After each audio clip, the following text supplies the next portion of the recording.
guys, just wanted to show you what we had for super glues today. We're going to be showing you some Bob Smith Industries glues, kind of answer some of the questions that people have had as far as what glue might be best for their job, whether you're building a model, making a repair, or just trying to, maybe craft something. We're going to go over what's going to be best for you. We've got some basic super glues that vary in viscosity. We've got some flexible glues that at times, when something needs to not be rigid, that's going to be a good choice. We've got some kind of strong glues for gluing rubber tires on RC cars, to stuff that's specifically for foam. There's even some gels that have no liquid properties at all. It goes where you put it, and it doesn't run or anything. So let's get right in and start doing some comparisons. Some of the questions people have had is what's the difference between thick or thin glue? And you're going to get about the same overall strength, but you would have a water thin glue that is probably going to it's not going to give you a really great bond, because the glue itself, as you're about to see, is very thin.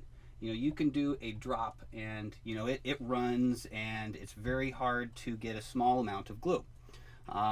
This is going to be good for getting in a very deep joint, or anywhere to where there's not going to be a lot of room for your glue to saturate in. They make a kind of a moderate viscosity, which is going to be a little more thicker. It's not going to flow quite as much. It's kind of a good blend.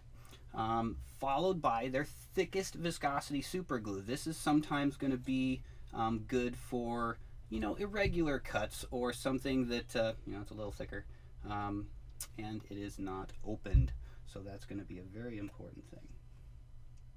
Going to open that glue there. Really thought I did that. But this one is by far the thickest yet. What is the difference? Why would you want a thick, medium, or thin glue? And as you can see, there are some kind of, some's very water to cold syrup. Why you would want a thin glue is, I've actually got a little demonstration here. If you are gluing two pieces of wood, perhaps, that is very, there's a large surface area, you need some penetration deep in a joint, you're going to be able to use the glue. Let me get this here. You're going to be able to use the glue, and it's going to run all the way down. Capillary action is going to draw that down into the joint, and you are going to be able to really get a lot of penetration. Now, the downside with that is, once that dries, and this is a very quick drying glue, you're going to have, it's going to really, get a lot of penetration down in there. Sometimes you can't have that happen, and I'll show you again what's going to happen, the difference on a thick glue. When you have a thick glue, you are not going to be able to get all that penetration. So when you dab the glue in that joint, as you're going to see, it's not going to run. Capillary action is not going to take that at all. It's not soaking into that joint. So for this purpose, you would want to choose possibly something thin, maybe a medium viscosity, but you'd want to stay away from the thick. Now, let me show you why you would want the thick super glue. So what we're going to do is we're going to try some irregular pieces. Before, what we showed you was a very smooth, nice, uniformed, good contact glue joint. So this is going to be the opposite. What we're going to do is we're going to take some of the extra thick, going to lay that down, and then we're going to kind of just do a real crude seam there. Going to hold that for just a couple seconds. I think they say 10 to 25 seconds. So what we're going to do is we're going to cheat a little bit here. We're going to use a little bit of Bob Smith accelerator. We're going to spray the joint. Might have used a bit much there. But what this is going to do is the thickness of the glue builds up a bond. That's the downside with the water thin glue. The wood, anything porous, it drinks up the glue. It doesn't build any kind of strength. So on a glue joint like this is not very smooth, but we still have some pretty good strength. It broke on the piece of wood, it did not break at the glue joint, so that's kind of strong. If we show you what the same exact test with the water thin glue, what that's going to allow you to see the difference here is it's going to drink that right up, and you know, we'll even use some accelerator on that.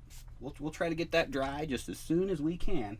But what's going to happen is when you do go to try and, you know, break that and lever it apart, well, that's going to be a bad example. I guess I glued that too much, but it doesn't fill the gap. So any time that you have, you know, some irregularity, you'd want to go on the thicker side for the glue, and that really should give you, you know, the best result if it's irregular, you know, dissimilar pieces, and that should work good for you.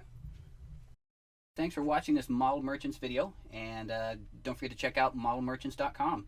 And please do remember, if any of this video was helpful today, please hit like, share it. There are some coupons that we have that we'll link in the comment and description section below, so definitely like that, share that.